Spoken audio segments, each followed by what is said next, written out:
Hey, what's up, people? Welcome to my review and in depth analysis of Star Wars Legacy War. This is the epic conclusion to the Star Wars Legacy series, and it was not a disappointment. I thought that this conclusion was amazing. I thought the artwork by Jan Duursema was outstanding, and the writing by John Ostrander was very, very well executed. I love the way that the story concludes. All the storylines are brought together in an epic finale. Every panel of this comic is beautiful to look at. The coloring is gorgeous. And again, we just have an onslaught of awesome characters. That's one of the highest praises that I can shower upon this series is that there were so many excellent characters. And when I really think about it, I don't think there were any characters that I didn't like. Whether it was the protagonist or the antagonist, I just love the characters. I love their conceptual designs. I love their story arcs. It was a really great series. And when I really think about it in retrospect, I really feel like Star Wars Legacy, this series, is probably my one of my favorite sequels to the original trilogy. I prefer Star Wars Legacy to any of the tales about Jaina Solo, Jason Solo, or Ben Skywalker, or Anakin Solo. I much prefer to read about the adventures of Cade Skywalker. And the reason for this is because there was a lot of repeat of themes that we saw in the original trilogy in those stories that involved Jaina Solo, Jason Solo, and they just were not executed well, in my opinion. In retrospect, Legacy of the Force was a fun series. I enjoyed reading it. However, we've already seen a Skywalker turn to the dark side. That was Darth Vader. So seeing Jason Solo turn into Darth Caedus was just a repeat of the same theme.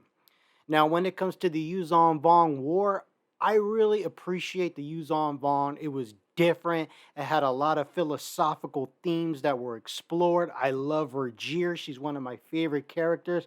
However, one of the main criticisms that I have for that series is that the Yuzon Vong, they just were not interesting villains. It really felt like their motivations to conquer the galaxy were very impersonal. It almost felt like they were evil for the sake of evil. So, again, if I had to choose a story about the descendants of Luke Skywalker, I would choose this one Star Wars Legacy.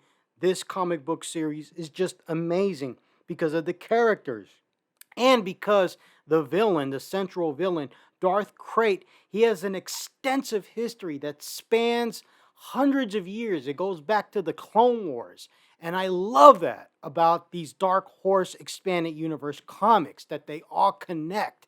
And that's excellent. It's so exciting when I think about it, how vast this expanded universe exists in the Dark Horse comics.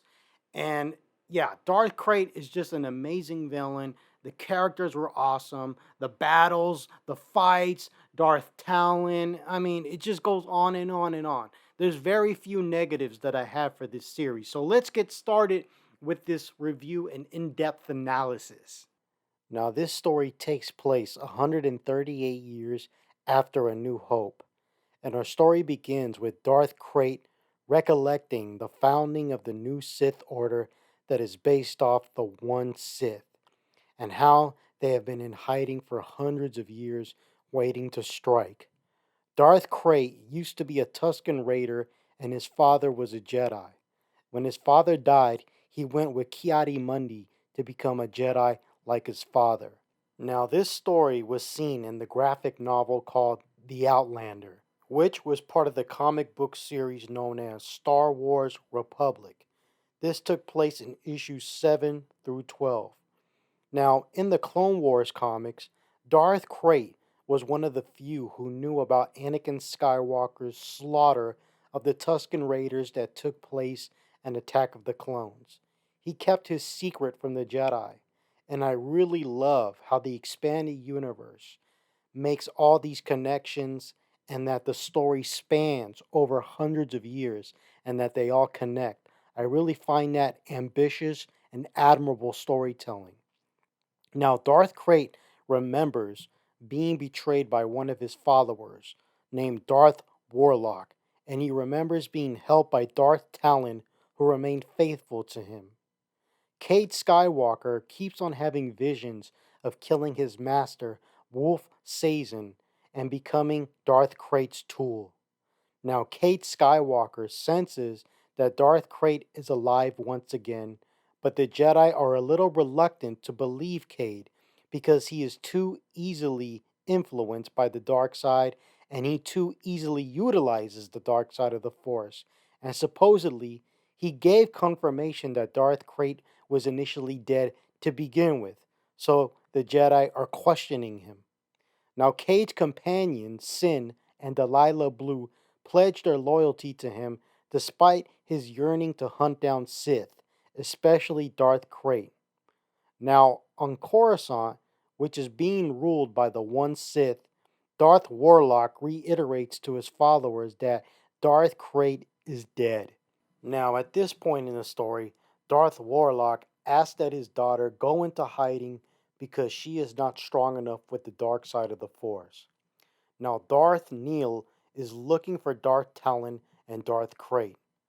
Elsewhere, on Coruscant, Moff Nina, aka Morgan Cord, who is actually Cade Skywalker's mother, deliberates whether marrying Cole Skywalker and giving birth to Cade was the best or worst mistake of her life. On the planet Bastion, which is the Imperial remnant, Marasiah Fel, descendant of Emperor Jagged Fel and daughter of Emperor Roan Fel, who is competing for the Imperial throne against Darth Warlock, wonders about the whereabouts of Antares Draco, leader of the Imperial Knights who was captured on Korriban. As bad as Darth Krayt taking over the Fel Imperial throne was, Saya feels that Darth Warlock is worse. She is also related to the Hapes dynasty, and I don't know if I'm pronouncing that word right, but I'm just going to say Hapes. Her uncle Hogran thinks that the Hapes can offer information despite thinking that her father was responsible for her mother's death, who was of the Hapes dynasty, because the knight that murdered her mother belonged to her father. Now on Korriban, Lord Havoc tortures Draco for information, and this is an interesting turn of events because Lord Havoc is Draco's former master. Now, as this goes down, there was a battle on Coruscant, Darth Krayt versus Darth Warlock, and Darth Krayt ultimately wins in an epic lightsaber duel. Now, in the absence of Darth Maladi, who disappeared at the Battle of Agamar, Moff Veed is assigned to find spies, and it turns out that it's Morgan Cord who is Cade Skywalker's mother.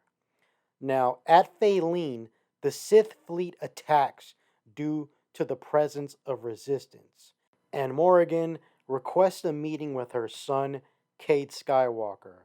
Now, as this is going on, at Borosk, Sith are defeating the Fel Imperium, and Emperor Roan Fel has Darth Maladi as prisoner, and she promises, in exchange for Cade Skywalker's head, that she will give him a virus called Omega Red, which is a variation of the Alpha Red virus that was intended to kill the Yuuzhan Vong. She claims that it has been perfected and now it is intended to kill all living beings. It is located in a hidden chamber on Coruscant and she knows exactly where it is. Now, Emperor Fel declines the offer because using the Omega Red virus would make the Empire look like the Sith murderers that they are trying to defeat.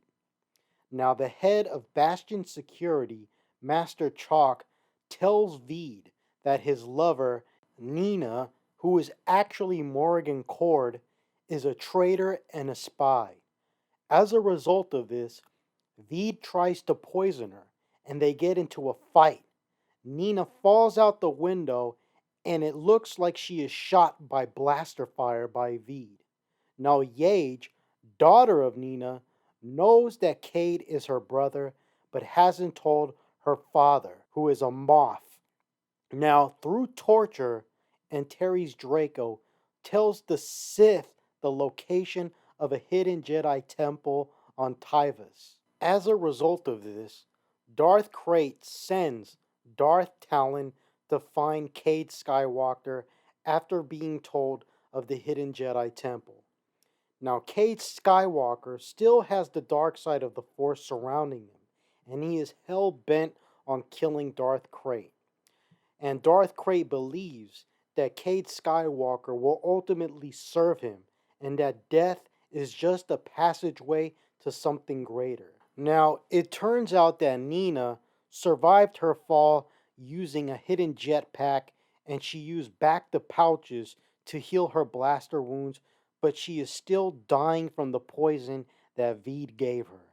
She meets up with her son due to her earlier request for a meeting, and he considers healing his mother, but he would have to use the dark side of the Force, and he doesn't want to. Now, earlier in this series, he was able to heal his girlfriend, Delilah Blue, using the light side of the Force because he loved her. But he doesn't love his mother because she was responsible for his father's death, so he has a lot of resentment and bitterness towards her. Now, as he shares these sentiments, his father's Force ghost appears to him and tells him to use the love for him to heal his mother, because ultimately his father forgives his mother for what she did to him. Cade finds this very touching, and he also discovers a hologram picture of his mother and father and him as a little child hugging one another, and he is able to forgive his mother and heal her because of this. Now, Darth Talon appears all of a sudden, and she has a brief fight with Cade Skywalker. She leaves him with a special gift and then disappears. The gift is Draco's in carbonite, and once he is unfrozen, he tells Cade Skywalker that through torture, he gave up the location of the hidden Jedi temple. And as a result of this, Draco is ashamed, and he feels like he failed his emperor. Now, Cade attempts to warn the hidden temple Jedi. Now, Darth Krayt at this time plans to use the Moffs as bait in his attack on the hidden Jedi temple, and they have no idea that they are about to be used as bait. Now, Draco finally meets with the princess again, and he feels like he is a disgrace. But the princess commends him for his efforts and her escape, despite him being tricked by a Sith illusion and made into a prisoner, and ultimately revealing the location of the hidden temple through torture. During the battle, Cade's young sister, Yage, is torn between shooting at her brother and mother and vice versa. Now, inside the council chamber, Tira becomes one with the planet using her roots. She knows how the battle will end. It looks like the Jedi and their allies are winning, but then all of a sudden, Darth Krayt unleashes his Sith troopers and begins sacrificing the Moffs and the loyal Imperials as bait. The Jedi Temple rises like a rocket, and Cade's sister, Yage, is ordered to kill younglings. It is here where she refuses and ultimately kills Darth Rodder. In turn, her father also joins her sentiment that the Sith have no honor and are not worth serving, and they defect together. Both are going to serve the true Emperor, who is Roan Fel. Now, Cade's uncle, Nat Skywalker, who also goes by Bantha Rock, sacrifices himself in order to save Cade. They work together in order to defend Master Tira, who is still immersed in battle meditation and taken root deep into the planet. When it seems that they both are going to die from a crashing Sith ship, Bantha Rock, aka Nat Skywalker, pushes his nephew out of the area and into the water in order to save him, just as the ship crashes and explodes. Together in the Force, Master Skywalker and Tira focus the life energy of Tyvus and release it skyward in a huge explosion which destroys a large number of the Sith ships. Now, like his brother Cole 8 years before him, Nat Skywalker, aka Bantha Rock, sacrifices his life in order to save his fellow Jedi as well as his nephew. Now, after this, our heroes escape to a rendezvous point on Bastion, and Ronfell fears that Darth Krayt and his Sith troopers are undefeatable, and as a result of this, he asks Darth Maladi for the Omega Red virus in exchange for Cade Skywalker's head. Now, Cade feels responsible for the death of his uncle, but he gets over it when he talks to his good friend Sin. Now, Emperor Ronfell makes the decision to attack Coruscant, and Gage, at this time in the story, reveals to her father that Nina is Morrigan, mother of Cade Skywalker. The battle at Coruscant begins, and Cade Skywalker disables Coruscant's central defense computer array in order to overthrow their orbital defense. Morrigan defeats Veed and kills him. And at this time, the Jedi and the Sith are in all out war, and we have some epic lightsaber action going down. We have Darth Talon versus Cade Skywalker. And at this time, Cade's master dies in battle against a Sith Lord. Now, Darth Talon is ultimately defeated, but she tries to warn Darth Krayt of Cade's underestimated power. But she's defeated by Cade when he hurls her against a wall using the Force.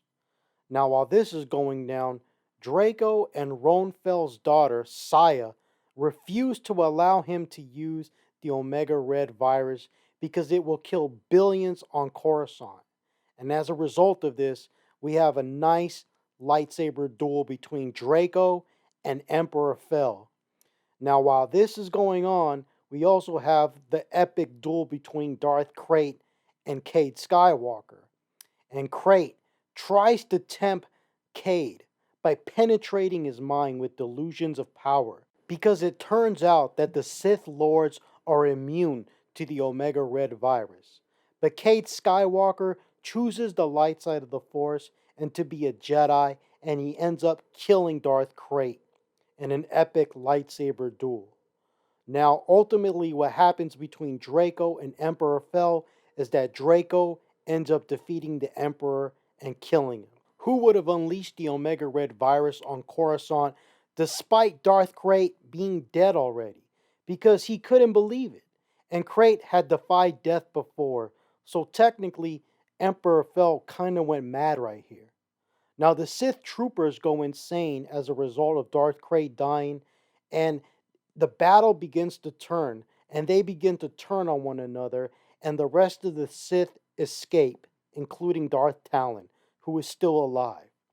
Now, Cade Skywalker contemplates killing himself as he destroys Darth Krayt's body by diving into the sun in his ship.